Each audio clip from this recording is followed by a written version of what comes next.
Armstrong படுகொலை ஹைகோர்ட்டில் அவரோட சகோதரர் மேல்முறையீடு போட்டிருக்காரு. என்னன்னா சிபிஐ விசாரணை வேணும். ஆம்ஸ்ட்ராங்குடைய சகோதரருடைய கோரிக்கை நியாயமானது.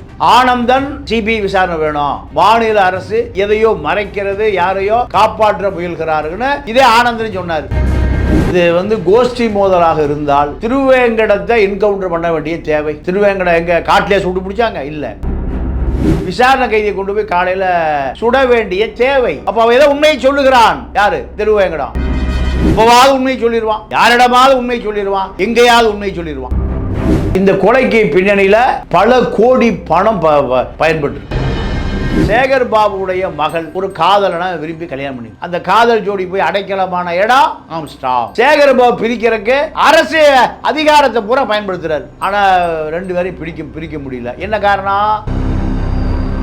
யார காவல்துறை விசாரிக்க நினைக்கிறதோ அவரை விசாரணை வளையத்துக்குள் கொண்டு வரணும். அப்ப செல்வ பெருந்தகை விசாரணை வளையத்தில் கொண்டு வர முடியல, சேகர் பாபு விசாரணை வளையத்தில் கொண்டு வர முடியல. நீங்க 100 ரூபா இருக்க வரைக்கும் உங்களுக்கு பிரச்சனை இல்லை, 1000 ரூபா இருக்க வரைக்கும் பிரச்சனை இல்லை. கோடிகள் வந்தா என்ன வரும்? பிரச்சனை வரும். 1000 கோடிக்கு போனா பிரச்சனைகளே வரும். நேயர்களுக்கு வணக்கம். இன்று நம்மோடு அரசியல் பேச இணைந்திருக்கிறார் மூத்த பத்திரிகையாளர் திரு தமிழா பாண்டியன் அவர்கள். வணக்கம். வணக்கம். ஆம்ஸ்ட்ராங் படுகொலை நம்ம கேள்விப்பட்டோம், நிறைய விஷயத்த பேசியிருக்கோம் ஏற்கனவே. நேற்று ஹைகோர்ட்டில் அவரோட சகோதரர் கீனோஸ் அவர்கள் ஒரு மேல்முறையீடு போட்டிருக்காரு. என்னென்னா சிபிஐ விசாரணை வேணும், ஆம்ஸ்ட்ராங் படுகொலையில் தகுந்தாற் போல் உண்மையான விசாரணை நடக்கலை அப்படின்ற ஒரு மனுவை கொடுத்துருக்காரு.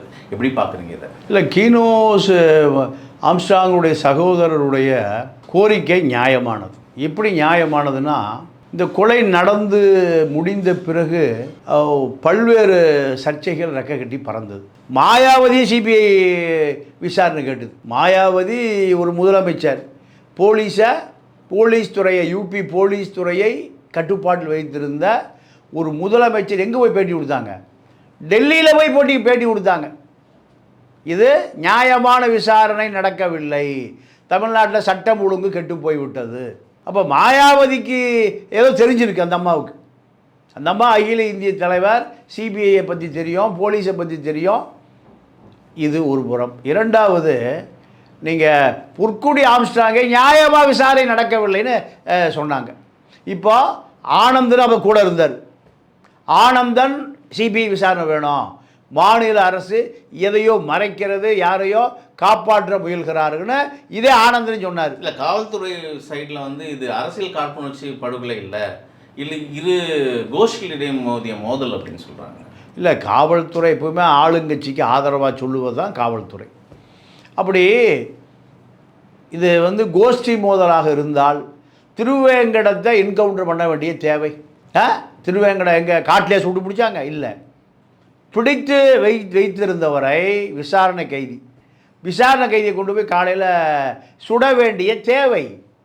அப்போ அவன் ஏதோ உண்மையை சொல்லுகிறான். யார்? திருவேங்கடம். இதில் 3 பேர் என்கவுண்டர். 3 பேர் என்ன பஞ்சாபில் ஆயுத பயிற்சி பெற்றவனா, இல்லை பாகிஸ்தானில் ஏதோ உளவு பயிற்சி பெற்றவனா? 3 பேர் அக்யூஸ்ட் ரவுடி.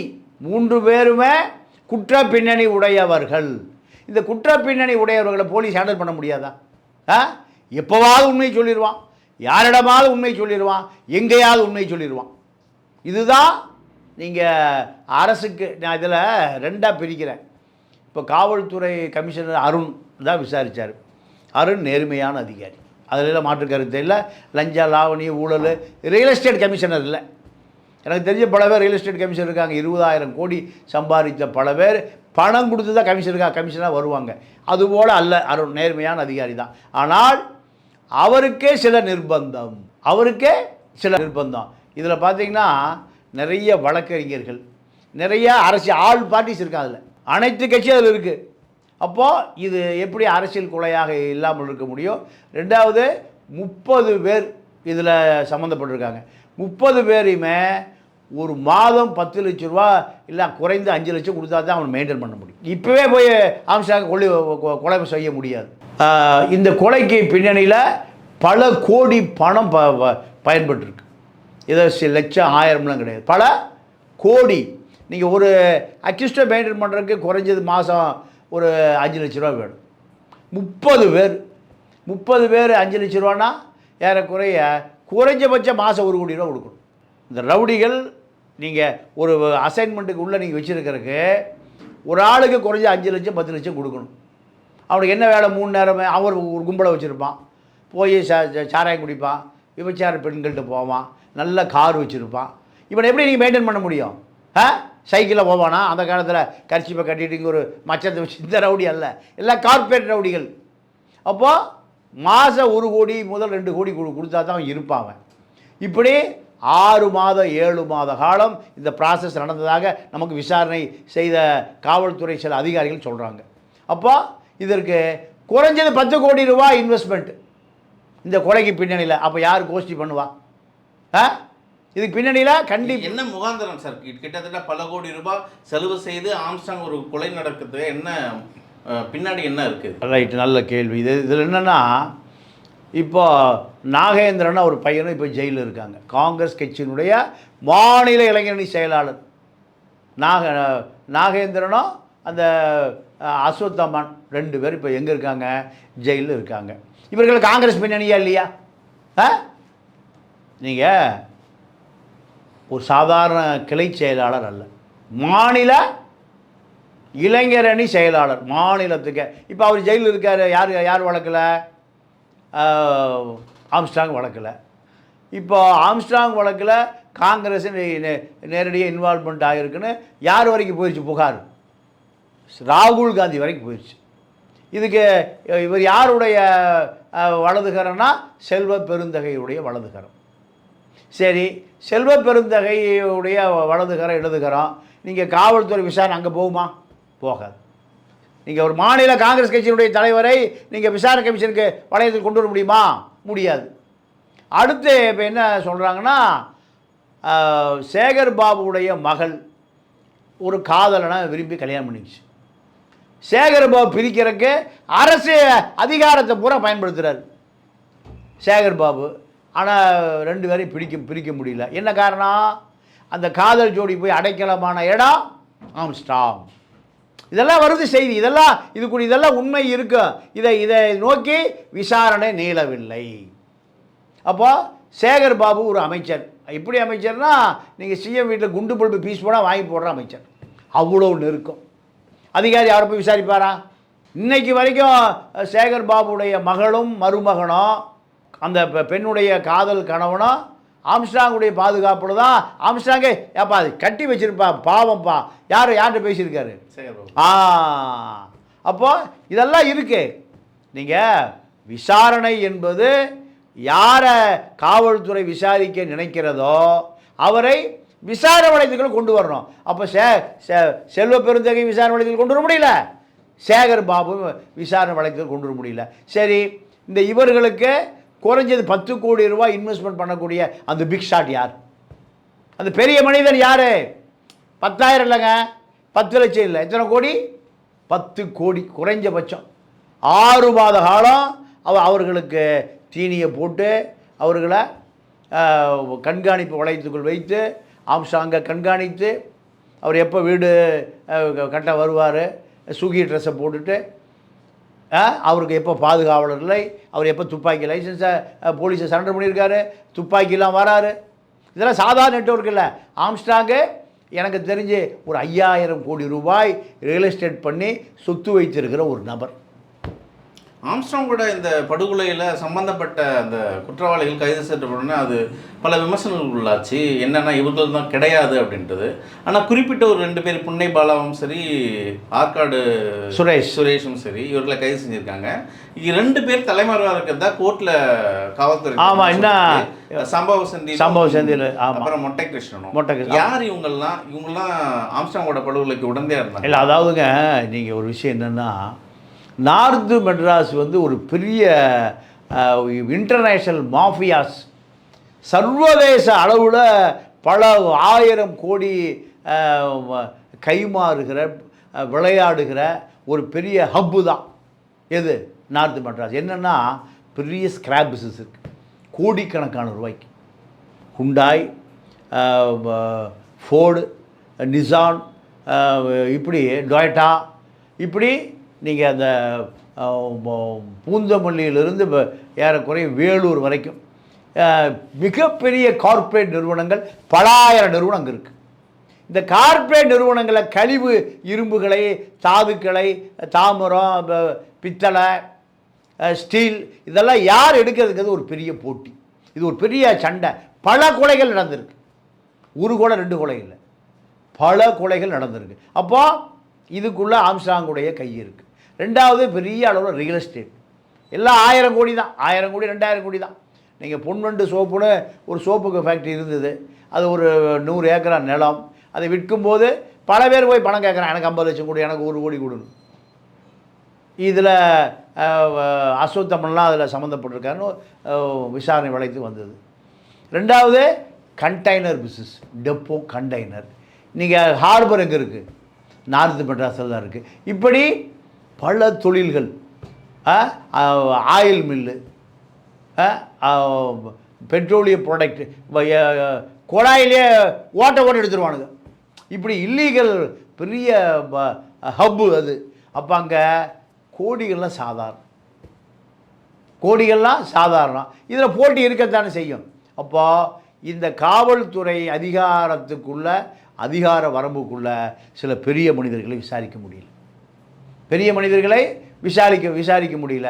அதனால தான் நீங்கள் தொடர்ச்சியாக ஆனந்தனும் பொற்குடி 2 பேருமே எங்கே மாயாவதி சொல்லி சிபிஐ விசாரணை கண்டிப்பாக வேணும், உண்மை குற்றவாளிகள் நெருங்க முடியல மாநில காவல்துறைன்னு தொடர்ச்சியாக அழுத்தம் கொடுத்தாங்க. ஆனால் இப்போ என்னாச்சு? அது சேகர் பாபு, நம்ம மேயர் பிரியா எல்லாம் போய் பொற்கொடியை பார்த்தாங்க. பொற்கொடியை பார்த்து என்ன சொல்கிறாங்க? நீங்கள் திமுக சேர்ந்துருக்கு. இதுக்கு மூளை யாருன்னா ஆம்ஸ்ட்ராங்குடைய பழைய பார்ட்னர் புரசை காங்கிரஸ் எம்எல்ஏ ரங்கநாதன். உங்களுக்கு பாதுகாப்பு வேணும், நிறைய சொத்து இருக்குது, ஆம்ஸ்ட்ராங்குடைய பல கோடிக்கணக்கான சொத்து நிலங்கள் எல்லாம் இருக்குது. நீங்கள் உங்களுக்கு பாதுகாப்பு எது? திமுக தான். அப்போ திமுக மேலே எப்படி புகார் சொல்லுவீங்க? இப்போ ஆம்ஸ்ட்ராங்குடைய 1வது ஆண்டு விழா கொண்டாடினாங்க. அந்த இடம் வந்து பல ஏக்கர் நிலம், பல ஏக்கர் நிலம் 3 பேருக்கு பார்ட்னரான இடம். யாராக இருக்குது? ஆம்ஸ்ட்ராங், புரசை ரங்கநாதன், கௌரி சங்கர் 3 பேர் சேர்ந்து பார்ட்னர். அவர் எம்எல்ஏ, இவர் மாநில தலைவர், அவர் இன்வெஸ்ட் பண்ணுறார். அப்போது எப்படி 3 பேருக்கு சொந்தமான இடத்துல கொண்டு போய் ஆம்ஸ்ட்ராங்கை புதைக்கலாம்? இப்போ சுடுகாடாக போச்சு, எங்களுக்கு 100 கோடி போச்சு. எவ்வளோ கோடி போச்சு? 100 கோடி போச்சு. இப்போ பார்ட்னருக்குள்ள சண்டை வந்து பொற்கொடியை நெருக்கிறாங்க. பொற்கொடி எங்கே போய் சரண்டாக வேண்டியிருக்கு? திமுகவில். சார், நீங்கள் 100 ரூபா இருக்க வரைக்கும் உங்களுக்கு பிரச்சனை இல்லை, 1000 ரூபா இருக்க வரைக்கும் பிரச்சனை இல்லை. கோடிகள் வந்தால் என்ன வரும்? பிரச்சனை வரும். 1000 கோடிக்கு போனால் பிரச்சனைகளே வரும். இதுதான் மனித இயல்பு. அப்போ உங்களுக்கு ஏதாவது ஒரு அரசியல் சார்பு வேணும். அரசியல் சார்புனா இந்த அரசியல் மேலே நீங்கள் குற்றத்தை சாட்டிட்டு அதே அரசியல் போய் சரண்டராக முடியாது. இப்போ என்ன சொல்கிறாங்க? அந்த அம்மா ஒரு கட்சி ஆரம்பிச்சிருச்சு, ஆம்ஸ்ட்ராங் பகுஜன் சமாஜ் கட்சின்னு. அதை திமுக நினச்சி வர்ற தேர்தலில் நார்த் மெட்ராஸ் அந்த மாதிரி எலெக்ஷன் நிற்க போகுது. ஆம்ஸ்ட்ராங் பொற்கொடி புதிய தகவலாக இருக்குது, எலெக்ஷன் நிற்க போகுது. சார், நான் தான் இப்போ முதல்ல மறுபடியும் ஒன்று தான் ஆரம்பிக்கணுமா? 100 ரூபா வச்சுருந்தீங்கன்னா உங்களுக்கு அரசியல் தேவையில்லை, 1000 வச்சது தேவையில்லை, லட்சம் வச்சது தேவையில்லை. கோடிகள் வந்துருச்சுன்னா உங்களுக்கு என்ன தேவை? பாதுகாப்பு தேவை, அரசியல் பாதுகாப்பு. ஏன்னா நீங்கள் இப்போ பைக்கில் போயிட்டுருக்கீங்க, இப்போ நான் அப்படி தான் பிரேக் பிடிக்காமல் போயிட்டுருக்கேன், நமக்கு எவனும் எதிரியே இல்லை. ஆனால் லேண்ட் குரூசரும் ரேஞ்ச் ரோவர் வந்தால் என்ன வரும்? என்ன வேணும்? பாதுகாப்பு வேணும். முன்னாடி ஒரு கார் போகணும், பின்னாடி ஒரு கார் போகணும், உங்கள் காரில் ஒரு ஆள் உட்காந்துருக்கணும், டிரைவர் ஓட்டணும், துப்பாக்கி லைசன்ஸ் வேணும் இல்லையா? இதெல்லாம் வரும்போது என்ன ஆகும்? உங்கள் ஸ்டேட்டஸ் மாறி போகும். திரு ஆம்ஸ்ட்ராங்கோட படுகொலை வந்து ஒரு நீர்த்து போகின்ற வகையில் இந்த சூழல் இருக்கா? இல்லை, அதுதான். அதனால தான் ஒரு தம்பி சிபிஐ விசாரணை வேணும்னு கேட்குறாரு. சிபிஐ விசாரணைனாலுமே சிபிஐ என்ன பண்ணுவாங்க? இந்த விசாரணை கோப்புகளை எழுத்து விடாமல் படிப்பாங்க. இந்த ஏறக்குறைய இப்போ ஒரு 1000-1500 பக்கம் இருக்குது அந்த குற்றப்பத்திரிக்கை. Charge 30 accused. இத்தனை பேரையும் அவங்க ஸ்டடி பண்ணுறதுக்கே ஒரு 6 மாதம் ஆகிடும். 6 மாதம் ஆன பிறகு நீங்கள் அவர்களுக்கும் பொலிட்டிக்கல் ப்ரெஷர் போகும். சார், இவர்கள் தான் படுகொலை செஞ்சாங்க, ஆம்ஸ்ட்ராங் கொலைக்கு என்னாடி இவங்க தான் இருக்காங்கன்னு ஏன் காவல்துறையால் சொல்ல முடியல? காவல்துறைக்கு அவ்வளோதான் சார் அதிகாரம். நீங்கள் சிபிஐக்கு சில அதிகாரம் இருக்குது. சிபிஐக்கு ராஜீவ் கொலையில் யார் குற்றவாளின்னு சொல்ல முடியலையே. நம்ம நாடு விட பலவீனமான நாடு, பலவீனமான ஜனநாயகம். ராஜீவ் கொலையினுடைய உண்மை குற்றவாளி யாருன்னு இன்னைக்கு வரைக்கும் சொல்ல முடியல சார். யார்? பிரதமர். அந்த அம்மாட்ட பிரதமர் அதிகாரம் 10 வருஷம் இருந்தது. 2004-14 10 ஆண்டு கால காங்கிரஸ் ஆட்சி தான். சோனியா காந்தியுடைய ரப்பர் ஸ்டாம்பு தான் யார்? மன்மோகன் சிங் இருந்தாரா இல்லையா? பிரியங்கா எங்கே வந்தது? வேலூர் ஜெயிலில் வந்து நளினி வந்து எங்கள் அப்பா எப்படியா கொண்டீங்க? எந்த ஆதாரம் கிடைக்கலையே, நீயாவது உண்மை சொல்லு. எனக்கு அப்பா இல்லை. ஒரு அப்பா இல்லாத ஒரு பெண்ணுடைய வழி உனக்கு தெரியும், தயவுசெய்து சொல்லு. கெட்டுதா நடந்ததே இல்லையா வேலூர் ஜெயிலில்? அப்போ ராஜீவ்காந்தி கொலைக்கான உண்மை குற்றவாளியே இன்னைக்கு வரை கண்டுபிடிக்க முடியல. அதை விசாரித்து கொண்டிருந்த ஜெயின் கமிஷன் மர்மமா செத்து போறாரு. சுப்பிரமணிய சாமி அதை திசை திருப்புறாரு அப்படின்னு ஜெயின் கமிஷன் ஓப்பன் கோர்ட்டில் சொல்கிறாரு. திடீர்னு பார்த்து அவரே செத்து போகிறார். அத்தனை ரகசியமே யாருக்கு தெரியும்? நம்ம திருச்சி வேலுச்சாமனுக்கு தெரியும். அவரை என்னையா நடந்தது உண்மை? சோனியா காந்தி வீட்டில் பாதுகாப்பாக நம்பர் 10 ஜென்பத் ரோட்டில் 1 மாதம் அங்கே இருந்தார் பாதுகாப்பாக. வீலி போனேன்னா ஏதாவது பிரச்சனையாகிற யார்? அப்போ எதிரி யார்? நாட்டினுடைய பிரதமரை கொள்ளுவதற்கு அந்நிய சக்தியா? எந்த சக்தி? அந்த சக்தியால் டெல்லியிலே பாதுகாப்பாக இருக்க முடியல நிலைமை வந்து.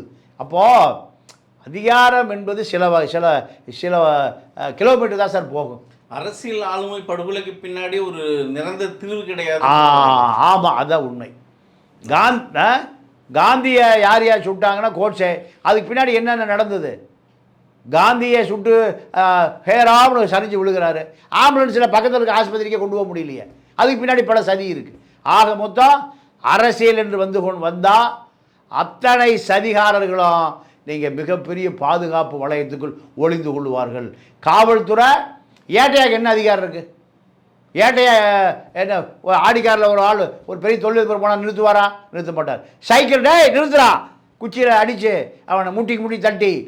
ஆடி காரில் போகிற பார்ட்டியோ பென்ஸ் காரில் போகிற பார்ட்டியோ ஏட்டையா விசாரிச்சிட முடியுமா? அவ்வளோதான் விசாரணை. அவருடைய அதிகார மையம். எஸ்ஐக்கு அதிகார மையம், இன்ஸ்பெக்டருக்கு அதிகார மையம், ஏசிக்கு, டிசிக்கு, ஜேசிக்கு கமிஷனர். அவ்வளோதான். இதுதான் இந்த நாடு. பார்ப்போம் சார். பல தகவலை ஆம்ஸ்ட்ராங் படுகொலையில் முன்னிறுத்தி சொல்லியிருக்கீங்க. இதுக்கு காலம் பதில் சொல்லும். உங்கள் நேரத்துங்கிறதுக்கு மிக்க நன்றி. நன்றி, வணக்கம்.